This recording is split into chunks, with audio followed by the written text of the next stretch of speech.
Dee Dee's bad night. Dee Dee Ramone moved around from room to room in the hotel. He was always dissatisfied with whatever room he landed in, and after a year or two in one room, he would move to another floor.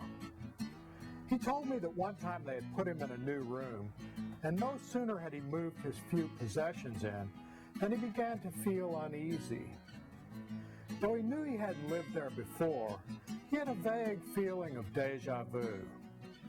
He thought his unease would pass, but as the hours wore on, he just couldn't shake it. Finally, nodding off in bed late that night, it suddenly hit him, and he sat bolt upright with a shock of awareness. It was Sid's room, Dee Dee told me. I knew him. I lived here when he was here. He was my friend. I partied in that room. I hung out in that room. But it wasn't really Sid's room, because Dee Dee would have noticed that at once and would have never agreed to move in. What had happened was that after Nancy was killed in the room, and after Sid committed suicide, the owner, Stanley Bard, hadn't wanted the room to become a shrine for morbid punks. He'd had it carved up into sections, distributing these among several other rooms.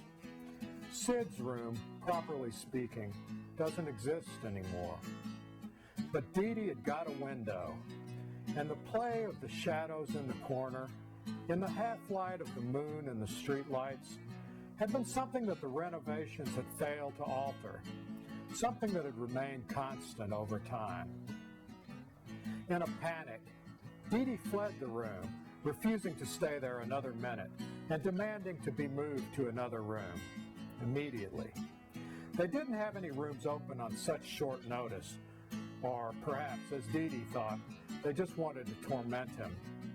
And so Dee Dee ended up drinking coffee in an all-night diner until morning. I knew him, Dee Dee repeated. I knew them both. They were my friends. I used to visit Sid there, him and Nancy. We sat in that room together and got drunk and played guitar together. Even in the retelling, Dee Dee shuddered and seemed genuinely terrified by the incident. I told Stanley, how could you do that to me?